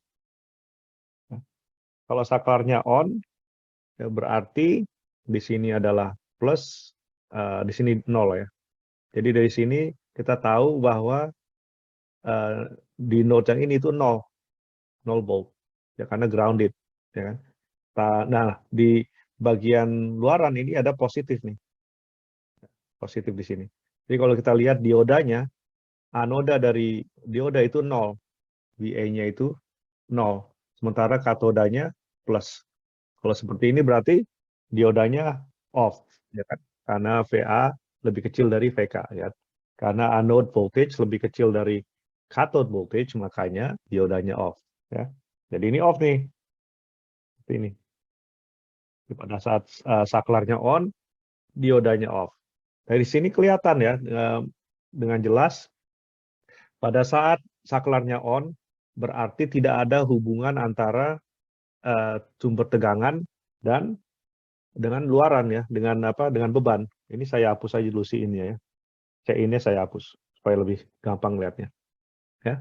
Kelihatan kan bahwa saat ini pada saat saklar on kita hanya ada sisi input di mana induktor terhubungkan dengan saklar dan sumber tegangan, sementara di bagian sisi luaran beban tidak terhubung dengan sumber tegangan. Jadi saat ini beban ini didayai oleh kapasitor seperti itu. Nah, setelah melihat rangkaiannya pada saat saklar on, kita bisa lihat bahwa VL pada saat on adalah Vin. Kelihatan kan? Bahwa VL tegangan di induktor adalah sama dengan V in. Oke. Ada pertanyaan di sini? Kalau nggak ada, lanjut ke VL off. VL off ini artinya saklarnya off nih. Saklarnya off. Ya. Pada saat saklarnya off, yang terjadi adalah induktornya ya, akan kan kalau lihat induktor nih, dia nggak ada jalur lagi untuk mengalirkan arusnya. Sementara saklarnya off. Jadi dengan ini dia akan memaksa dioda ini untuk on. Jadi akan memaksa supaya node ya di sini. Node di sini akan dijadikan lebih tinggi dari node di katodanya. Ini kan VA nih. Ini VK. Ya. Jadi dia akan memaksakan supaya node voltage di sini akan jauh lebih tinggi, bukan jauh tapi akan lebih tinggi dari node di katodnya. Ya karena nggak ada lagi untuk dia jalur untuk mengalirkan arusnya. Ya, sementara kita tahu bahwa induktor akan selalu mengalirkan arusnya. Ya. Jadi pada saat ini kita mendischarge induktornya. Jadi pada saat mendischarge induktornya berbalik tegangannya seperti ini. Jadi positif. Dan pada saat berubah menjadi positif atau berbalik polaritasnya, dia akan berusaha supaya bukan berusaha tapi memaksakan supaya node voltage ini akan lebih tinggi dari node voltage yang ada di output supaya arusnya dapat mengalir. Nah, kalau nggak bisa, kalau misalnya diodanya rusak, ini nggak ada lagi diodanya, ini yang terjadi nanti akan ada spark namanya. Jadi apa namanya ya? Akan ada terlihat percikan-percikan gitu ya, percikan api mungkin ya. Percikan ya kelihatan lah kalau di lab kelihatan ya percikan nanti atau MOSFET-nya nanti meledak atau diodanya meledak antara dua itu. Ya, seperti itu. Oke. Jadi kalau misalnya nggak ada jalur untuk arus yang mengalir dari induktor, ini tegangan di titik ini akan semakin tinggi, semakin tinggi, semakin tinggi, sampai akhirnya MOSFET-nya rusak atau diodanya rusak. Seperti itu. Ya. Makanya ini sangat penting bahwa diodanya harus jalan. Nah, seperti itu. Oke. Jadi pada saat saklarnya off, diodanya on. Ya. Seperti itu prosesnya. Oke. Bisa balikan lagi ke referensinya.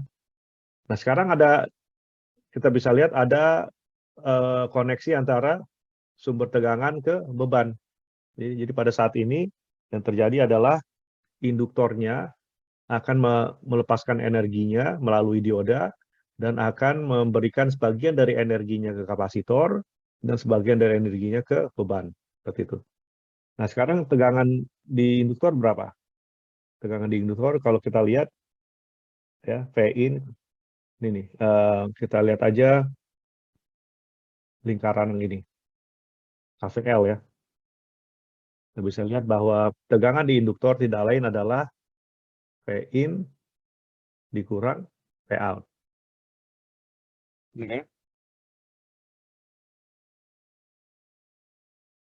Seperti itu. Nah, dari situ dapatlah kita atau sudah selesai nih setup-nya ya, setup dari transfer function. Ya, dari sini kita bisa lihat dengan algebra aja ya, dengan aljabar kita bisa lihat bahwa this is gonna be V in times D plus V in kali 1 minus V out, and then what else?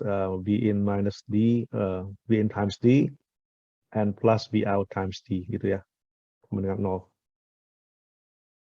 Oke, ini cancel dengan ini. Dan kita lihat yang tersisa adalah V-in dikurang V-in sama dengan V-out dikurang V-out kali D. Ya. V-in sebelah kiri, V-out. Oke.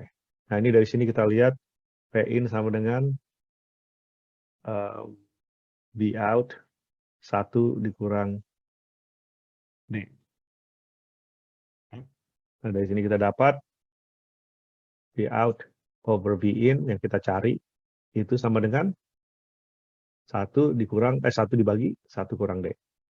Ya. Ini dia, selesai. Ya, ini CCM ya, tetap continuous conduction mode, steady state, dan ideal. Ya, seperti itu. Ya. Nah ini, betul nggak ini step up? Nah, kita tahu bahwa duty cycle itu besarannya adalah antara 0 dan 1. Ya. Jadi kalau saya masukkan besaran duty cycle antara 0 sampai 1, silakan masukkan di sini. Tentunya bisa terlihat bahwa V out akan selalu lebih besar dari V in. Ini ya. Pertanyaan sampai sini? Karena tegangan luaran selalu lebih besar dari V in, maka ini namanya step up. Ya. Jadi tegangan luarannya selalu lebih tinggi dari tegangan masukan. Ya. Ini yang disebut sebagai step up. Ini bukti secara matematis bahwa rangkaian ini bisa nge-boost ya, boosting atau step up voltage. Ya. Ada pertanyaan sampai sini? Kalau saya gambar lagi, ini sekarang saya gambar busnya lagi seperti ini.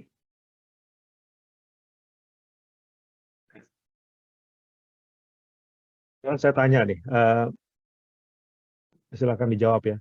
Seperti apa gelombang yang mengalir di induktor? Bentuknya seperti apa gelombangnya?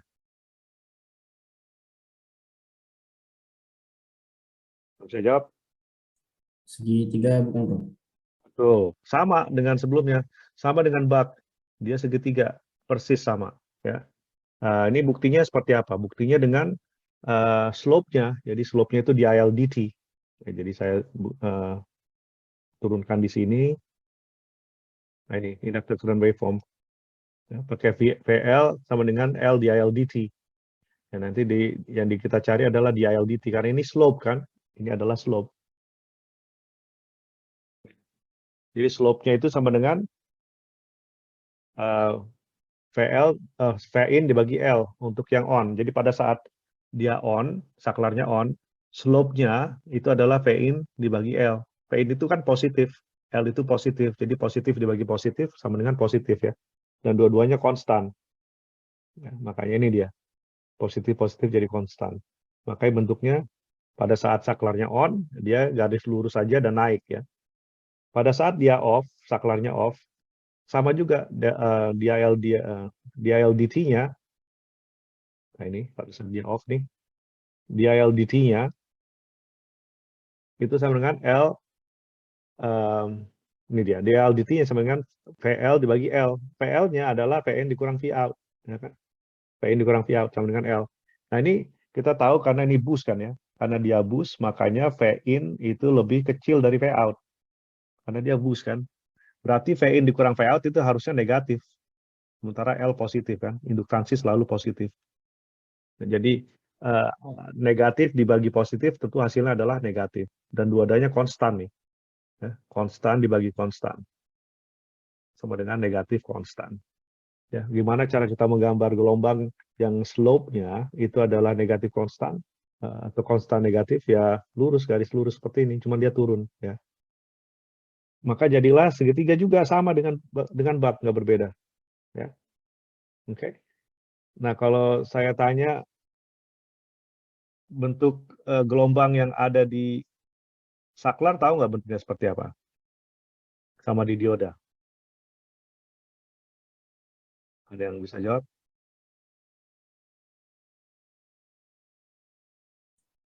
Sama dengan bak kan ya. Jadi untuk saklar itu sama, yaitu pada saat saklarnya on. Jadi seperti ini. Jadi dioda juga sama pada saat saklarnya off. Seperti ini. Ya. Dan jadi ini bagian dari on-nya ini adalah saklar. Ya, bagian dari off-nya adalah dioda. Sama persis, nggak berbeda. Ya. Oke, terus saya tanya lagi untuk sizing ya, sizing induktor gimana caranya? Sama dengan bak juga, kita pakai cara yang mudah, yaitu delta AL method namanya. Jangan pakai, eh, jangan pakai delta IL method malah, tapi pakai persen delta IL yang sudah kita tentukan. Gitu. Jadi pakai VL di IL dt, ya, pakai cara itu. Oke.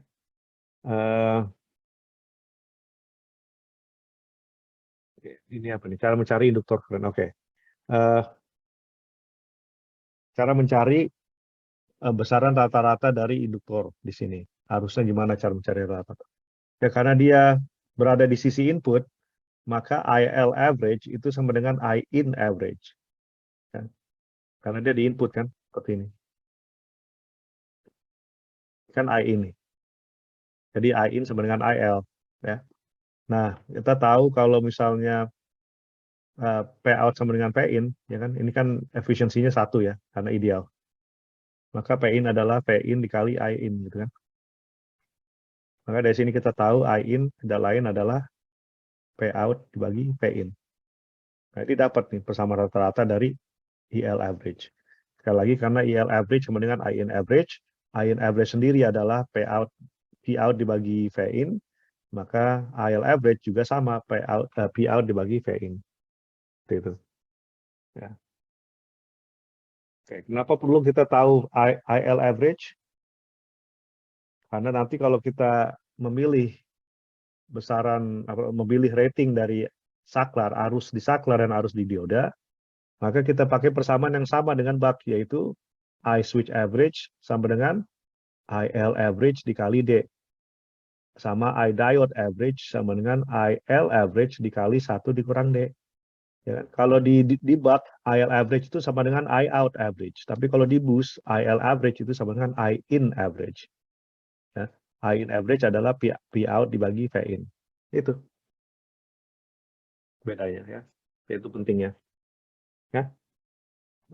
Jadi seperti itu. Terus untuk critical inductance pakai metode yang delta IL persen delta IL. Ya, jadi sudah ditentukan kalau di industri antara 20% sampai 40%. Jadi delta IL peak to peak ripple karena dia kan segitiga ya. Jadi peak to peak ripple-nya ini itu persen dari IL max average. Ya. Jadi pilih ya antara 20 sampai 40%, taruhlah 30% ya. Dipilih nanti baru dapat L-nya dari situ. Ya, caranya seperti ini aja nih, mudah aja nih. Nah, PL sama dengan L delta L delta T. Gitu. Ya. Nah, mau pakai on boleh, pakai off boleh. Ini pakai on nih. Kalau pakai on, berarti VL on sama dengan L delta L on delta T on. Ini aja kan, bolak-balik lagi sama kan. Nah, dari sini dapat L sama dengan VL on dikali delta T on dibagi delta IL on. Gitu. Ya. Karena VL on kita udah tahu pada saat saklar on sama dengan V in. Dan T on adalah DT. Delta IL on ini yang kita pilih tadi 30%. Ya. Ini persamaannya. Ya. Ini kalau pakai on, kalau pakai off ya seperti ini persamaannya. Ya. Saya nggak akan bahas lagi ya, udah kita bahas sebelumnya. Oke. Apa lagi ya? Ini sudah saya sebut juga I switch average, ID average, ya seperti itu. IL average adalah I in average. Ya. I in average itu adalah P out divided by V in. Dan bisa ditambah lagi persamaan-persamaannya nih. Bisa dilihat sendiri nih, I in bisa diekspresikan dengan persamaan yang berbeda. Ya. Ini intinya adalah I in. IL average sama dengan I in. Kalau untuk boost. Ya. Sama juga dengan average diode current. Ya. Untuk diode voltage rating sama switch rating. Tentunya sama dengan buck. Kita cari pada saat saklarnya off atau diodanya off. Pada saat saklarnya off, bentuknya seperti ini kan. Saklarnya off berarti, ini saklar di sini nih, off nih. Berarti berapa, ini Vin ya. Berapa tegangan yang ada di saklar? Berapa tuh? Kalau ini Ini kan apa? Output di sini. Ya. Nah, kita bisa lihat dengan jelas bahwa pada saat saklarnya off, diodanya on, ya, voltage across the switch sama dengan voltage across the output. Ini. Kalau mau lebih akurat lagi ya ditambah peak to peak ripple-nya dibagi 2. Seperti itu. Untuk dioda sama juga. Untuk dioda pada saat saklarnya on, diodanya off kan ya. Jadi seperti ini gambarnya. Pada saat saklarnya on, diodanya off. Seperti ini gambarnya. Nah ini, berapa tuh tegangan di dioda? Ya, kelihatan dari sini. Sama dengan V out juga. Itu.